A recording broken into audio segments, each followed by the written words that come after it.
Hi everyone, welcome to another WC Conversation. I am Tricia Gibb, our Women's Connection Director, and I'm so excited to be joined today by Leanne McAlister. So Leanne, say hello to everyone.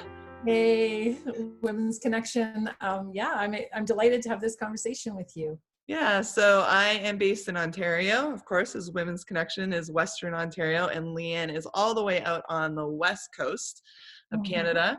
Leanne, do you want to give us just the brief, who is Leanne? Okay, who is Leanne? Leanne's a grandma. Yes, as of 48 hours?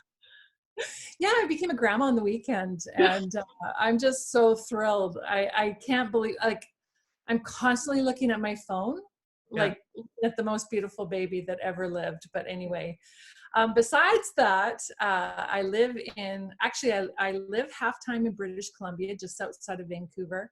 And then I live half-time in Asia. My husband and I are global workers with International Mission of the PAOC. And we work with leaders in Asia, leaders in restricted access nations throughout Asia. And we help with leaders and their relationships, which is really interesting. Leaders are not asking for more theological training. They're asking for help, like, how do I lead and be married, lead and have children, lead and lead myself. And my husband, Darcy, and I have for years loved that whole area and have been working in that area. So when we heard that was the need, we put our hands up and said, we're your people, send us. So Right. Amazing. Yeah, and then I also direct the Zoe Network, which really connects Canadians with the work that our global workers do with women around the world, working in health, education, economic empowerment, as well as human sex trafficking.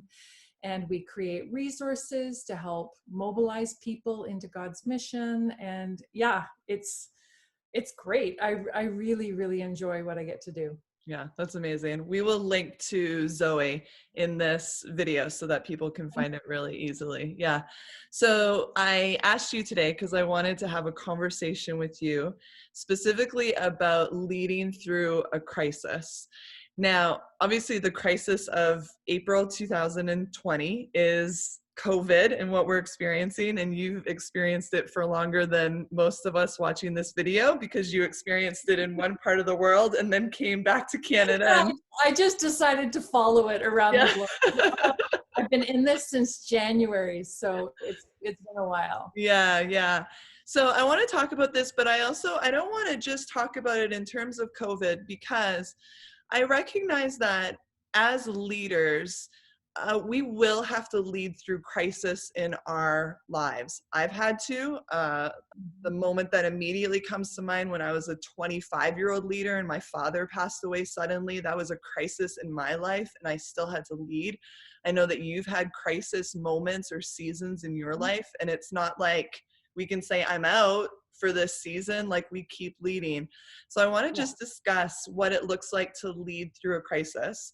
My first question, just to help frame the conversation, is can you just tell us who is a leader? For the woman watching today who might think, oh, they're not talking about me, give us the framework of who a leader is. Oh, well, this was softball for Leanne. I love this because people tend to think of leadership as the person out front, right? The person with the microphone. You know, Tricia, you're the leader. And because of that very narrow definition, we basically, 98% of us are left off the hook, where we're not actual leaders then.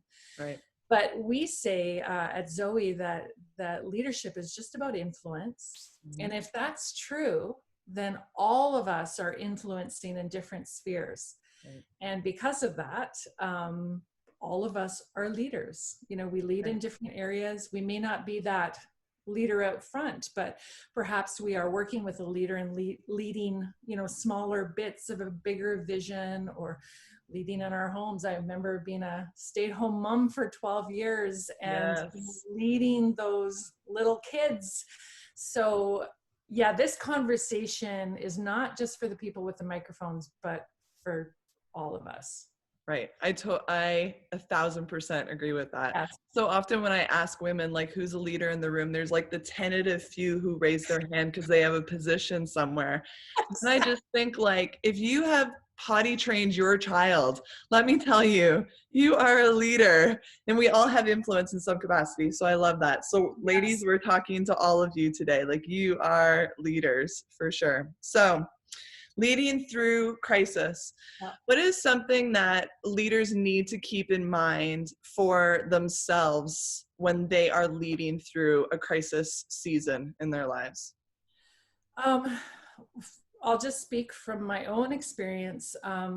When I'm leading through crisis, I will kind of dial things down or simplify things as much as possible Mm, to really concentrate on the things that matter, that's like good. all the superfluous stuff, that all the extras maybe that we would have time for or emotional capacity for. You have to kind of go through everything and evaluate it and go, is this important for this season right now? Mm, And so getting lots of clarity on priorities in the right. middle of a season, I think, is really important.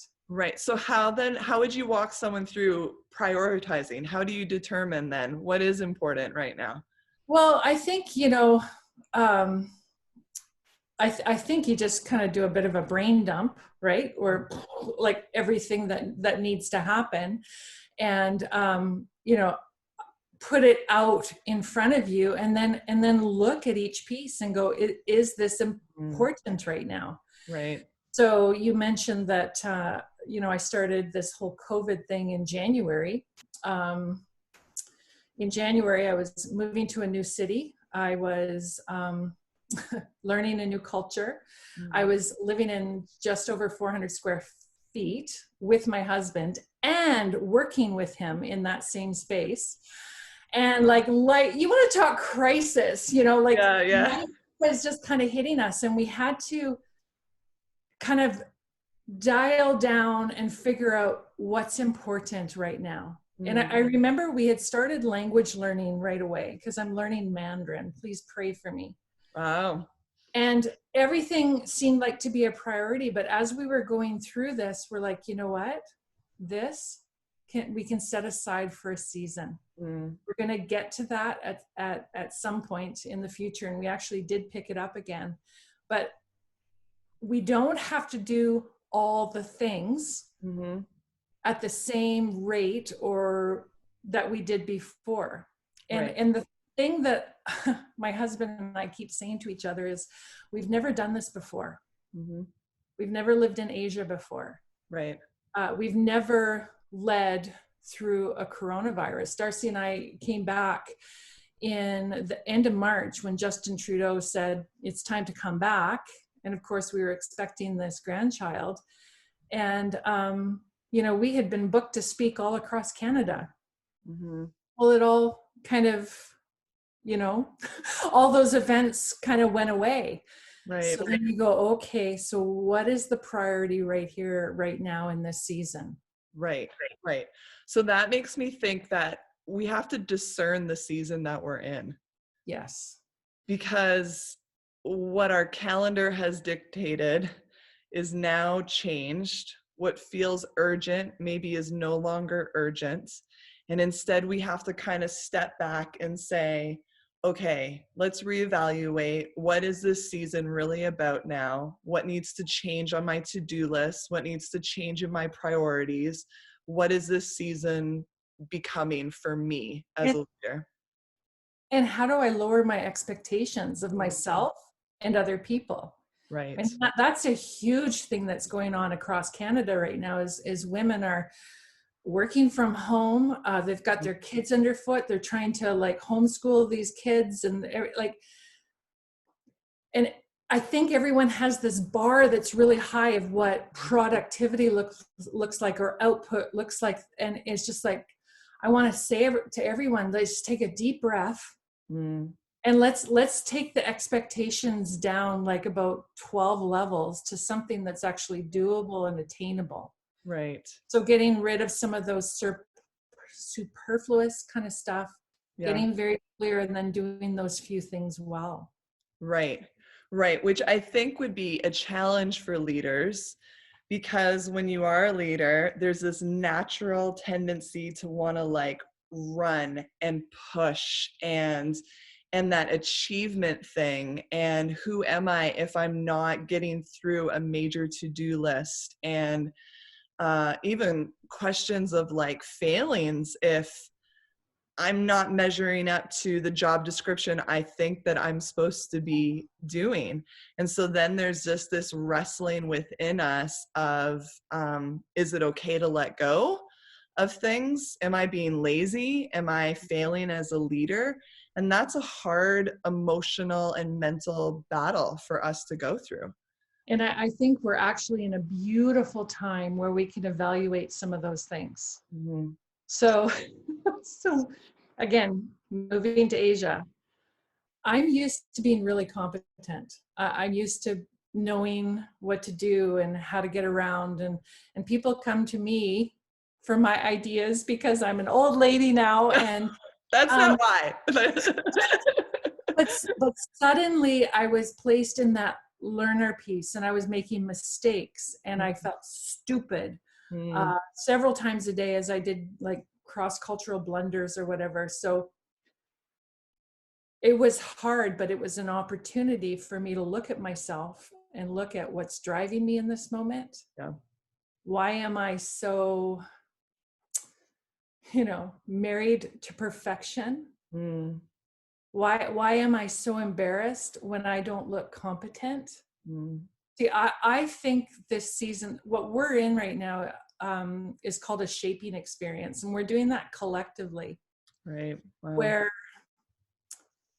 our buttons are getting pushed in all kinds of ways. Mm-hmm. And in some ways it's gonna, if we are willing to go with God where he's leading us, it can be a reset time, because we're actually getting to know ourselves in new ways, and some of what we're discovering we don't like. Right. Yes. Like I'm learning that I want what I want when I want it. Thank you very much. Mm-hmm. And so, and I know that because my grandson just being born, and I can't rush over to the hospital to go see him. So then that's my opportunity to look at myself and go, okay, that's really interesting. Mm. Why are you such a control freak? Mm. Why is this, and that reflection piece is just this beautiful gift that we have as leaders and as individuals, but also as organizations, as nations, communities, that kind of thing. So right. I totally agree. I've realized in this season that it's so important for me to be self-aware. yes. Because I am noticing emotions coming out, frustration coming out, anger coming out, emotional exhaustion sometimes at the end of the day. And my natural tendency would just be to pick up a book and try to escape those feelings, to watch something on Netflix and pretend like all of this isn't happening. But as it's now been a few weeks, I'm starting to become self-aware and evaluate and ask myself the questions, like, why are you feeling this way?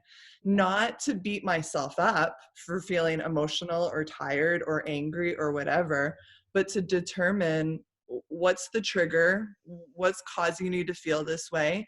That can actually be a great part of my personality, but because of stress, it's coming out negatively. So how then do I work through all of this? It's so good. Yeah. To me, the phrase that I use is get curious. Mm. And whenever you see stress behavior, whatever that looks like, maybe it's, I went through a season of eating too many bags of chips, and that's not my normal thing, right? Yeah. Okay, wow, that's interesting. Instead of beating myself up, that's interesting. when we are exhibiting stress behavior, what is underneath that? That is always unmet needs. And Mm-hmm. so then we ask ourselves, okay, I'm eating the bag of Lay's chips, the yellow bag, they're the best. But what is the need underneath that? And when we get curious with kind of, and I love what you said, Tricia, not like with a judgment, but just with a curiosity and almost like a grace Mm-hmm. for ourselves, and go, oh, that's really interesting. Mm-hmm. And Right. then from there, not all the needs can be met right now, Mm-hmm. but it can help us make sense of where we're at right now. Right, right. One of the things that I've realized about myself, and I knew this before, but I'm really realizing it now, is that I'm a planner and I like having an agenda, a plan in advance so I come prepared and ready. And there has been very little that has been planned in my life in recent weeks. And so often I've been thrown into situations where you have to think on your feet. And I Yeah. can do it in the moment, but it exhausts me. I get frustrated. I can get emotional about that. And I have taken a step back and just said, you know what, it's not a negative thing about me. It's the way that God made me, that I'm a planner. But with that self-awareness, it means that I can go to my boss, my leader, my pastor, and say, hey, can I take some steps so that in the future I'm more prepared for this moment? Or if I do get thrown into something, that I just take a breath and think, okay, this is uncomfortable for me because it's not part of my personality, but that's okay. Like, let's embrace the moment, work through it. You can do it. And just understand that that just because it's a stressful moment for me, it doesn't mean that it's a negative thing, but it's causing me to grow and develop and stretch, and all of that is good. Yeah. And that, what you've just described, is self-leadership. Mm. That's you noticing, okay, there's some stress going on. I have some unmet needs. Not all of them can be met right now because it can't be met. But what can I meet? Yeah. What can, so when you go to your boss and say, you know, can we do this will help me. That's leading yourself beautifully so that you're more prepared to meet the challenges that you're facing right now. Right. Right. Yay. Yeah. Yay. And painful and uncomfortable, but yes, Yeah. good. It's good to grow even in seasons of stress, Yeah. which, I mean, sometimes that's our greatest moments of growth, is in times of stress and when things are out of our control and all of that. Sure. How do we then, as leaders, with all of this talk about self-awareness and figuring ourselves out, how do we process that? Is that simply a self thing? Should we be reaching out to other people? Who do we reach out to? How do we support ourselves as leaders in this season? You know, you mentioned earlier that I've had some stressful seasons in my life, and I have. Between 2016 and 2017, all of my kids got married in a period of 11 months. That'll be stressful.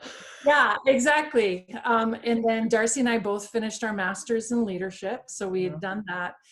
And then right smack in the middle of all that, my brother was tragically murdered. And it was actually 10 days before the second wedding. It was just crazy. And I remember, you know how you have to get into a different gear? Because I was going into another wedding, and then right after that, a funeral, and then right after that, another wedding. And I remember getting into a gear and going, okay, I'm going to kind of just make it through this. And I have story and testimony of God's grace, like unbelievable. So that happened. He died late April. I wasn't at my finest or at my best. I continued to work that fall.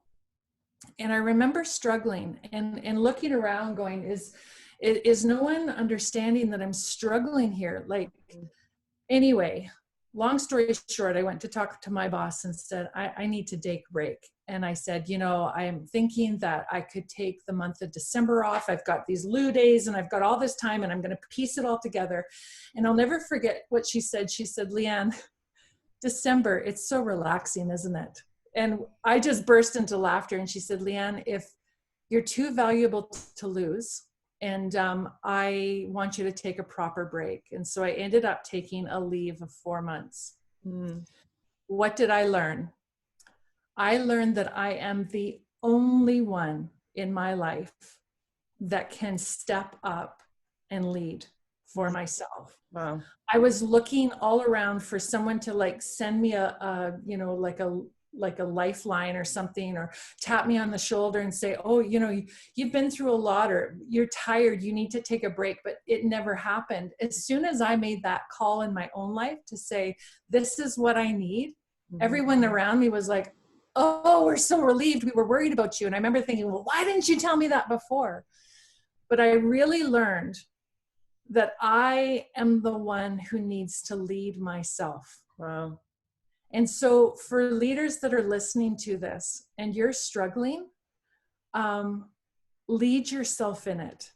And talk with someone, reach out to a friend. Perhaps, I don't know what it looks like for you, because I don't know what you need, but you are the one. Yeah. And when you start to lead yourself and understand yourself, Tricia, you talked about self-awareness. When we kind of tap into all of that, then we put ourselves in the place where we can move forward. So here we are, it's, I guess, 3 years later, and I'm healthy. Mentally, emotionally. I went on a health journey, lost some weight, got fit, like all that kind of stuff, so that I can be here now into the next phase that includes Asia and Zoe and different things. So I don't know if that fits, but it's just like, so good. So good. Yeah, that's my encouragement to anyone who's listening to this. Yeah. Yeah. So what I hear you saying, we were kind of already mentioned this, but like, we have to be self-aware. We have to take inventory of ourselves, which we haven't even mentioned this yet, but that would involve like conversations with the Lord where we're praying it through and saying, I've said this many times over the last number of weeks, like, Lord, reveal to me in this season what's in my heart, and show me what needs to be worked on in this season. Because my desire, and we actually had a different WC conversation about this, my desire is that I come out better on the other side of it. I don't want to come out exhausted. I don't want to come out saying like, oh, I need a vacation, although I think many of us will need a vacation, and that's okay. But I mean, like, I want to come out. Will we all be going on those vacations by ourselves? Yeah. I just want to come out on the other side and be healthier and stronger mentally and emotionally and spiritually. And so that's going to require me to do some self-work in the midst of this, be honest with myself, listen to the voice of the Lord. I hear you saying, like, be patient with yourself, show grace to yourself. And let's look at this season not just as a season of crisis and stress, but a season where really we can grow, because God doesn't waste anything. And oh, that's so good. Like there's nothing wasted in your life. And so we're not on a pause. This is not like, oh, okay, the Lord's, I'm going to take a little break here. No, he's at work in us, around us. And so we move forward. It's looking differently for sure. And we might need to adjust our pace and all of that good stuff. But yes, I love it. Yeah, me too. That's awesome.